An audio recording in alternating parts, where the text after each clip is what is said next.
Hello students, आज इस video में हम करेंगे टर्म 1 भारतीय इतिहास कक्षा 12 के सैम्पल पेपर सीरीज का 6th सैम्पल पेपर। तो इसमें हमने लिए हैं परीक्षाओं में बार बार पूछे गए मल्टीपल चॉइस क्वेश्चन जो कि संभावित हैं अगली परीक्षा में आने के लिए। तो 90+ अगर आप अंक पाना चाहते हैं तो पूरी श्रृंखला को जरूर देखें। इस श्रृंखला के बाकी वीडियोस को जिनमें सैम्पल पेपर दिए गए हैं डिस्क्रिप्शन में लिंक के जरिए दर्शाया गया है। तो आपको ये बता दें कि आपको इस परीक्षा को करने के लिए 90 मिनट का समय मिलेगा और 50 प्रश्न आपको हल करने हैं 40 अंकों के। तो ये 4 खंडों में बटा हुआ है। खंडे में 24 में से कोई से 20 सवाल हल करने हैं। पहला प्रश्न है, हड़प्पा वासियों के लिए इनमें से कौन सा तांबे का स्रोत था?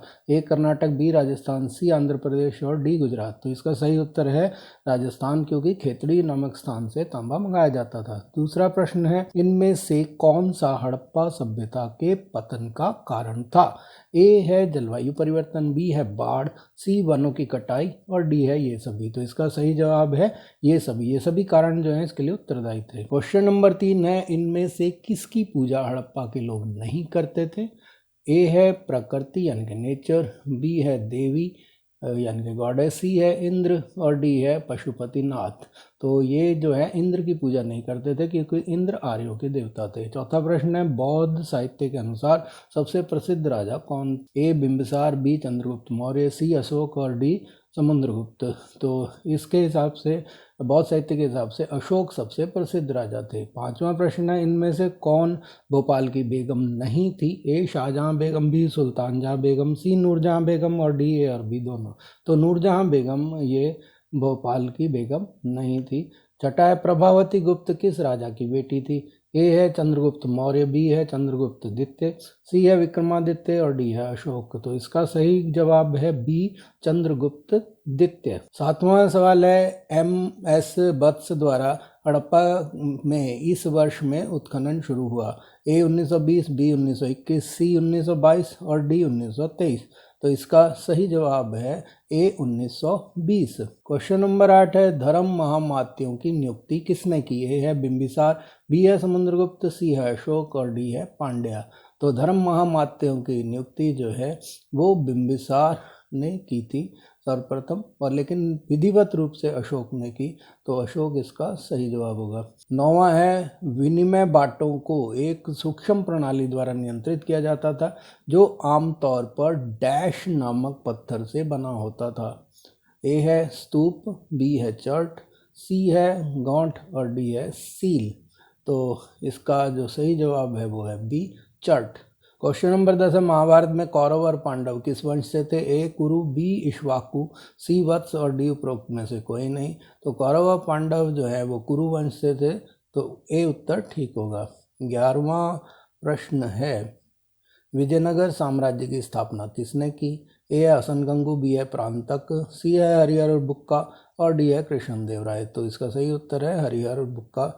12वां प्रश्न है, पहली सहस्त्राब्दी ईसा पूर्व में मध्य में यहाँ जरथुस्त्र का धार्मिक दर्शन प्रचलित था। ए है यूनान, बी है चीन, सी है भारत और डी है ईरान।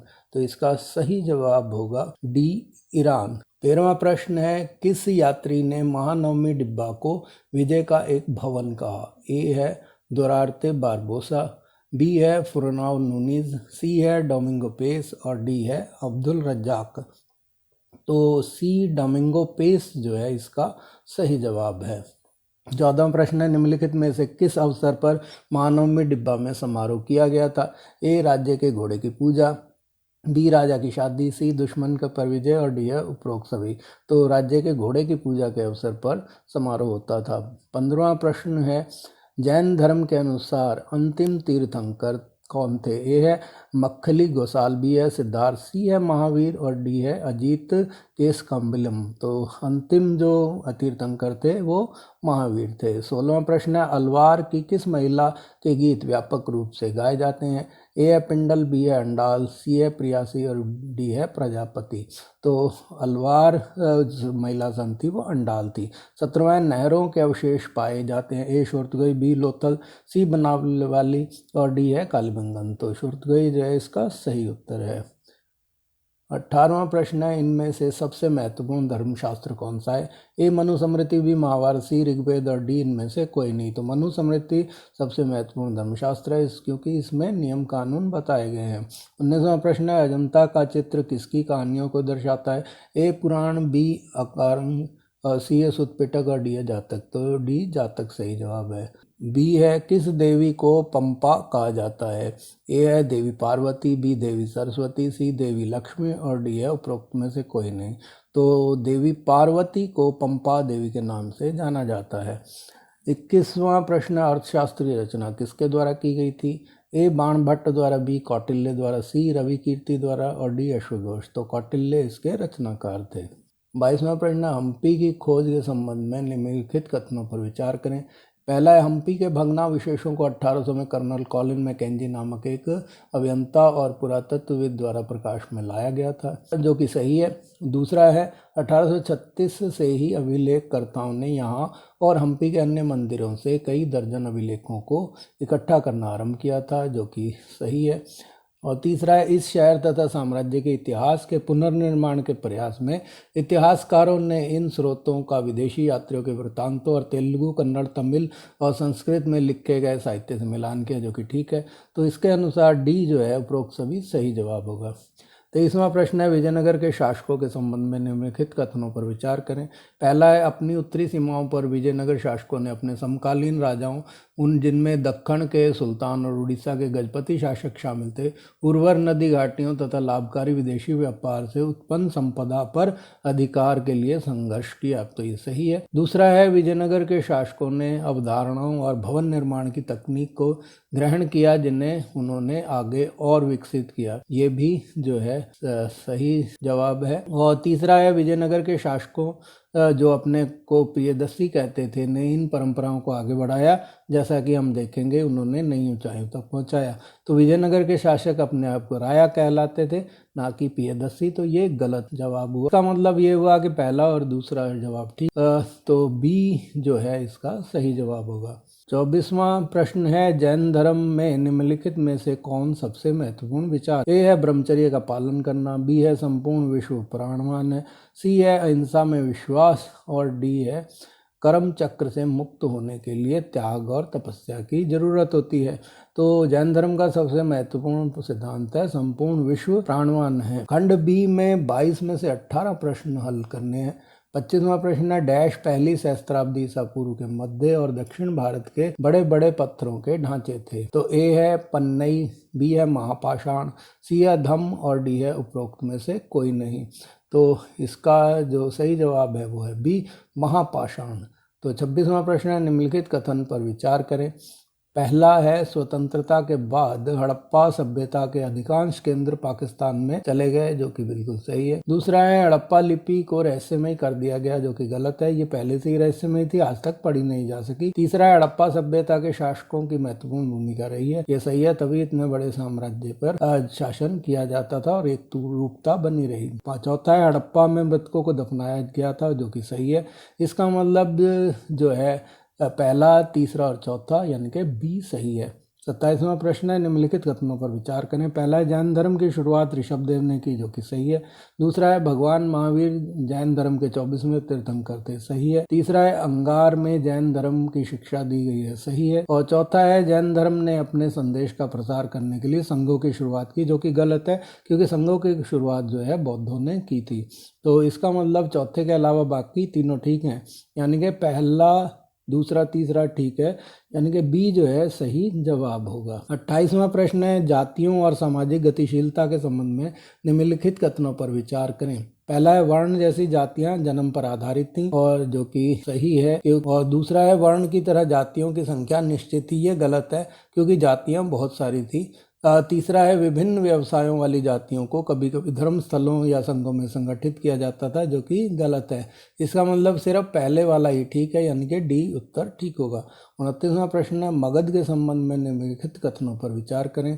पहला यह है कि मगध सबसे शक्तिशाली महाजनपद था, जो कि ठीक विचार है। और दूसरा है कि प्रारंभ में पाटलिपुत्र मगध की राजधानी थी और बाद में से राजगृह स्थानांतरित कर दिया गया, जो कि गलत है, क्योंकि पहले राजगृह था, बाद में पाटलिपुत्र राजधानी बनाया गया था। तो ये जो है कथन गलत हुआ। और तीसरा है मगध के जंगलों में हाथी बहुतायत से पाए जाते थे, जो कि सही है, यानी कि पहला और तीसरा सही है, अर्थात सी सही जवाब होगा। तीसरा सवाल है, निम्नलिखित प्रश्नों में दो कथन दिए गए हैं, एक को कथन ए और दूसरे को कारण आर के रूप में चिन्हित किया गया है। कथनों को पढ़िए और उपयुक्त विकल्प का चयन करें। कथन ए है, महाभारत विभिन्न सामाजिक श्रेणियों और परिस्थितियों का एक खाता है, जो कि सही है। कारण आर है, महाभारत में विभिन्न सामाजिक समुदायों के आचरण के मानक निर्धारित किए गए हैं, ये वो सही है। और ये दोनों ही कथन और कारण सही हैं और एक दूसरे की पुष्टि भी कर रहे हैं, अर्थात ए उत्तर सही होगा। 31वां प्रश्न, भगवान महावीर किस धर्म से संबंधित थे?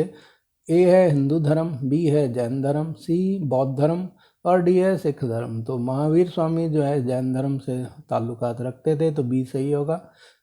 32वां है, निम्नलिखित कथनों पर विचार कीजिए। पहला है, अधिकांश हड़प्पा स्थल शुष्क भूमि पर स्थित थे, जो कि सही है। और दूसरा है, हड़प्पावासी सिंचाई का अभ्यास करते थे, यानी कि सिंचाई के लिए विभिन्न तरीकों को इस्तेमाल करते थे, जो कि ठीक है, क्योंकि नहरें तालाब आदि मिले हैं। तो हड़प्पा के बारे में कौन सा कथन सही है? तो दोनों ही कथन ठीक हैं, यानी कि सी उत्तर ठीक होगा। 33वां प्रश्न, निम्नलिखित कथनों को ध्यान से पढ़ें। पहला है, दर्जनों विद्वानों का एक दल ने महाभारत का एक समालोचनात्मक संस्करण तैयार करने का कार्य शुरू किया, जो कि ठीक है। और दूसरा है, प्रारंभ में इनका अर्थ देश के विभिन्न हिस्सों से विभिन्न लिपियों में लिखी गई पाठ की संस्कृत पांडुलिपियों को एकत्र करना था, जो कि ठीक है।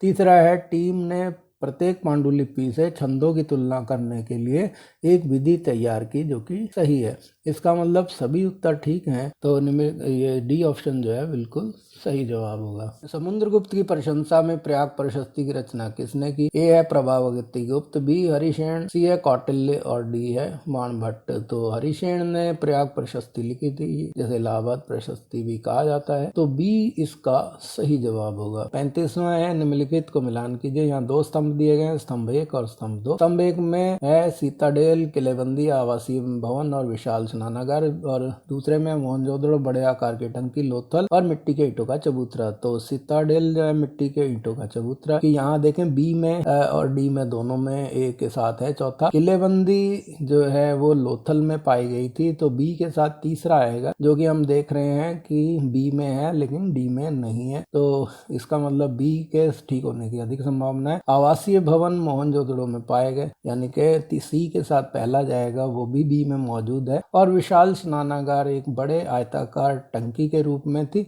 तो इसका मतलब डी के साथ 2 जाएगा, अर्थात बी ऑप्शन पूरी तरह से ठीक है। 36वां प्रश्न है, कृष्णदेवराय ने विभिन्न निम्न में से किस राज्य कला पर एक कलाकृति की रचना की, जिसे अमुक्त मल्यद के नाम से जाना जाता है?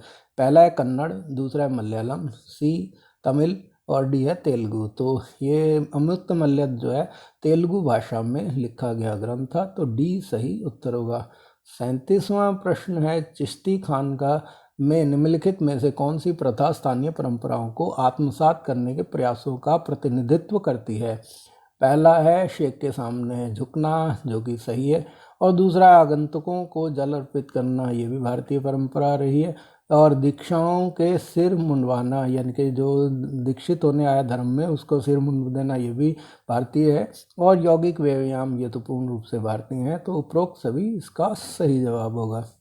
38वां प्रश्न है, निम्नलिखित का मिलान करें। स्तंभ 1 में और स्तंभ 2 में कुछ दिए गया है, इनको मिलाना है। सगोत्र विवाह, बहुविवाह, बाह्य विवाह और बहुपति विवाह, ये स्तंभ 1 में है। समूह के बाहर विवाह, महिला जो एक से ज़्यादा पति रखती है। समूह के अंदर विवाह और पुरुष जो एक से ज़्यादा पत्नी रखता है, इनसे मिलाना है। तो सगोत्र विवाह का मतलब अपने गोत्र के अंदर ही विवाह करना या समूह के अंदर विवाह करना, यानी कि ए के साथ तीसरा आएगा, जो कि बी में मौजूद है सिर्फ, इसका मतलब बी उत्तर ही ठीक होगा। बी है बहुविवाह, जो का मतलब है एक पुरुष जो एक से अधिक पत्नी रखे, तो यानी कि बी के साथ चौथा जाएगा, ये भी बी में मौजूद है। और सी का मतलब बही विवाह का मतलब समूह के बाहर विवाह करना, यानी कि सी के साथ पहला जाएगा, ये भी बी में मौजूद है। और बहुपति विवाह का मतलब एक महिला के एक से अधिक पति होना, तो ये बी उत्तर पूरी तरह ठीक है। बाबा गुरु नानक के बारे में निम्नलिखित में से कौन सा कथन सही नहीं है? ए है, गुरु नानक ने निर्गुण भक्ति के एक रूप की वकालत की है, जो बिल्कुल सही है। बी है, बाबा गुरु नानक ने अपने अनुयायियों को एक समुदाय में संगठित किया, ये भी सही है, उनके शिष्य सिख कहलाते हैं। और सी है, उन्होंने बलिदान, अनुष्ठान, स्नान, छवि पूजा, तपस्या और हिंदुओं और मुसलमान दोनों के शास्त्रों को खारिज कर दिया।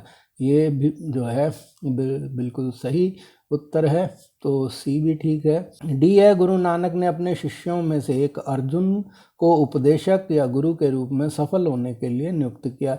ये गलत है, क्योंकि उनके उत्तराधिकारी जो है गुरु अंगद देव थे और गुरु अर्जुन देव जो है 5वें गुरु हुए हैं, तो ये गलत होगा।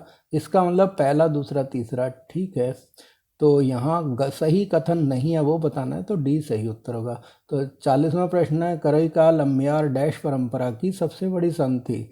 ए है अलवार, बी है म्योनार, सी है नैनार और डी है पुरावार। तो करई काल अम्बियार जो है नैनार संत थी। लोथल शहर एक नदी के किनारे स्थित था, जो कि एक सहायक नदी थी। ए गंगा की, बी साबरमती की, सी नर्मदा की और डी रावी की। तो ये जो है साबरमती की सहायक नदी थी, तो बी सही उत्तर होगा।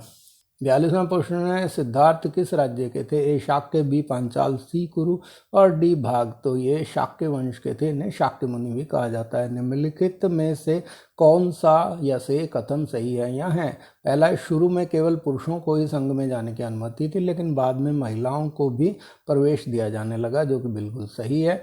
दूसरा है, महाप्रजापति गौतमी ने बुद्ध को महिलाओं को संघ में शामिल करने की अनुमति देने के लिए राजी किया, जो कि गलत है। बुद्ध ने नहीं, इनके प्रिय शिष्य आनंद ने उन्हें महिलाओं को संघ में शामिल करने के लिए राजी किया था। तीसरा है, संघ में प्रवेश करने वाली कई महिलाएं धम्म की शिक्षिका बनी, जो कि सही है। इसका मतलब पहला, तीसरा ठीक है, जो कि डी ऑप्शन होगा। अगला प्रश्न है, निम्नलिखित में से भक्ति संतों के सही कालक्रम यानी कि क्रोनोलॉजी को बताना है।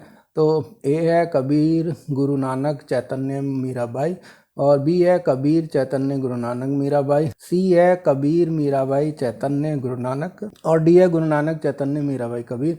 तो ए जो है सही जवाब होगा कि पहले कबीर हुए, फिर गुरु नानक, फिर चैतन्य, फिर मीराबाई। 45वां प्रश्न है, निम्नलिखित प्रश्नों में दो कथन दिए गए हैं, एक को कथन ए और दूसरे को कारण आर के रूप में चिन्हित किया गया है। कथनों को पढ़ें और उपयुक्त विकल्प का चयन करें। कथन ए है, तुलुव राजवंश के वास्तविक शासक रामराय बहमनी साम्राज्य के विरोधियों के खिलाफ लड़ने में काफ़ी सफल थे, जो कि सही है। रामराय एक महान सेनापति थे। कारण आर है, 1565 में राक्षसी तागड़ी और तालीकोटा की लड़ाई को आमतौर पर महान विजयनगर साम्राज्य का अंत माना जाता है, ये भी सही है। तो इसका मतलब ए और आर दोनों सही हैं, लेकिन ए जो है वो आर की पुष्टि नहीं करता है, तो इसका मतलब ये हुआ कि बी जो है वो सही जवाब होगा। 46वां प्रश्न चित्र आधारित प्रश्न है, इस चित्र को देख के पहचानना। यहाँ घोड़ा और ये छत्र लिए हुए दिखाया गया है और कुछ लोगों को दिखाया गया है। तो ये सांची के स्तूप का ढांचा है, बुद्ध के घर छोड़ने का चित्रण है, बृहदेश्वर मंदिर है या उपरोक्त में से कोई नहीं, तो ये बुद्ध के घर छोड़ के जाने को कहा गया है। खंड सी में स्थिति आधारित प्रश्न है, यानी कि सोर्स बेस्ड क्वेश्चन है। एक खंड में कुल 12 प्रश्न दिए गए हैं, इन्हीं 10 प्रश्नों के उत्तर देने हैं। तो यहाँ जहाँ पितृवंश के आगे बढ़ाने के लिए पुत्र महत्वपूर्ण थे, वहाँ इस व्यवस्था में पुत्रियों को अलग तरह से देखा जाता था। पैतृक संसाधनों पर उनका कोई अधिकार नहीं था, अपने गोत्र से बाहर उनका विवाह कर देना ही अपेक्षित था। इस प्रथा को भाई विवाह पद्धति कहते हैं और इनका तात्पर्य यह था कि ऊंची प्रतिष्ठा वाले परिवारों की कम उम्र की कन्याओं और स्त्रियों का जीवन बहुत सावधानी से नियमित किया जाता था, जिनसे उचित समय और उचित व्यक्ति से उनका विवाह किया जा सके। इसका प्रभाव यह हुआ कि कन्यादान अर्थात विवाह में कन्या की भेंट को पिता का महत्वपूर्ण धार्मिक कर्तव्य माना गया। नए नगरों के उद्भव से सामाजिक जीवन अधिक जटिल हुआ। यहाँ पर निकट और दूर से आकर लोग मिलते थे और वस्तुओं की खरीद फरोख्त के साथ ही इस नगरीय परिवेश के विचारों का भी आदान प्रदान होता था। संभवतः इस वजह से आरंभिक विश्वासों और व्यवहारों पर प्रश्न चिन्ह लगाए गए। इस चुनौती के जवाब में ब्राह्मणों ने समाज के लिए विस्तृत आचार संहिताएं तैयार की। ब्राह्मणों को इस आचार संहिताओं का विशेष पालन करना पड़ता था, किंतु बाकी समाज को भी इसका अनुसरण करना होता था। लगभग 500 ईसा पूर्व में इन मानदंडों का संकलन धर्मसूत्र और धर्मशास्त्र अर्थात संस्कृत ग्रंथों में किया गया। इनमें सबसे महत्वपूर्ण मनुस्मृति थी, जिसका संकलन लगभग 200 ईसा पूर्व से 200 ईस्वी के बीच में हुआ था। तो इस पैराग्राफ के ऊपर जो है आगे हम कुछ प्रश्न करेंगे, तो इसमें से ही उत्तर हमारे को ढूंढने हैं। तो 47वां प्रश्न है, किस प्रकार के विवाह में एक महिला के कई पति होते थे? तो एक महिला के कई पति का मतलब है बहुपतित्व होना, तो डी उत्तर जो है वो सही जवाब होगा। 48वां प्रश्न है, एक इकाई, एक राजा समूह, जाति और एक ही इलाके में रहने वाले समूह के भीतर विवाह कहा जाता है? तो ए है अंतःविवाह, बी है बाह्य विवाह, सी है बहुविवाह और डी है बहुपतित्व। तो एक ही समूह के अंदर विवाह अंतःविवाह कहलाता है। डैश का अर्थ है वह वंश परंपरा को पिता के पुत्र फिर पौत्र पर पौत्र आदि में चलती है। तो ए है किन्फोक, बी है पितृवंशिकता, सी है विवाह और डी है बहुविवाह। तो इसका सही जवाब है बी। 50वां प्रश्न है, इनमें से सबसे महत्वपूर्ण अर्थशास्त्र कौन सा है? ए मनुस्मृति, बी महाभारत, सी वेद और डी इनमें से कोई नहीं। तो मनुस्मृति सबसे महत्वपूर्ण धर्मशास्त्र है, क्योंकि इसमें सामाजिक और धार्मिक जीवन के नियम दिए गए हैं। 51वां प्रश्न है, सामाजिक व्यवहार के नियमों को किसने बनाया? ए क्षत्रियों ने, बी शूद्रों में, सी ब्राह्मणों ने और डी उपरोक्त में से कोई नहीं। तो सी ब्राह्मण सही उत्तर है। 52वां प्रश्न है, धर्मसूत्र की रचना हुई डैश? ए है संस्कृत में, बी है हिंदी में, सी है तमिल में और डी है उपरोक्त में से कोई नहीं। तो धर्मसूत्र की रचना जो है संस्कृत भाषा में की गई थी। तो ए जो है इसका सही जवाब होगा। अगला जो सोर्स है वो है, अपनी यात्राओं के दौरान अलवार और नैनार संतों ने कुछ पावन स्थलों को अपने इष्ट का निवास स्थान घोषित किया। इन्हीं स्थलों को में बाद में विशाल मंदिरों का निर्माण हुआ और वे तीर्थ स्थल माने गए। संत कवियों के भजनों को इन मंदिरों में अनुष्ठानों के समय गाया जाता था और साथ ही इन संतों की प्रतिमा की भी पूजा की जाती थी। कुछ इतिहासकारों का यह मानना है कि अलवार और नैनार संतों ने जाति प्रथा व ब्राह्मणों की प्रभुता के विरोध में आवाज उठाई। कुछ हद तक यह बात सत्य प्रतीत होती है, क्योंकि भक्ति संत विविध समुदायों से थे, जैसे ब्राह्मण, शिल्पकार, किसान। कुछ तो इन जातियों से आए थे जिन्हें अस्पृश्य माना जाता है।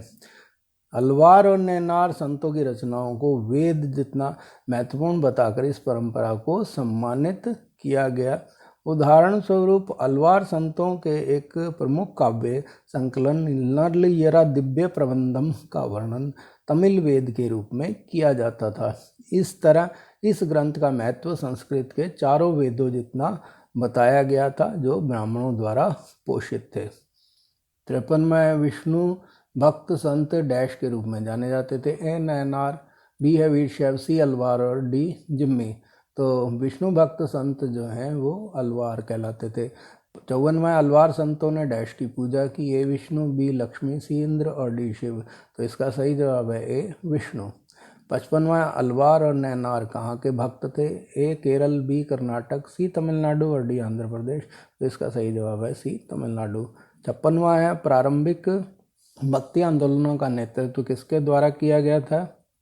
ए अलवार और म्यूनार, बी है अलवार और पुरवार, सी है अलवार और नैनार और डी है लिंगायत और नैनार। तो इसका सही जवाब है सी अलवार और नैनार। 57वां प्रश्न है, निम्नलिखित में से कौन सा अलवारों द्वारा रचित एक मुख्य संकलन था? ए है भागवत गीता, बी है नलयरा दिव्य प्रबंधम, सी है भगवत पुराण और डी है उपरोक्त में से कोई नहीं। तो नलयरा दिव्य प्रबंधम सही उत्तर है।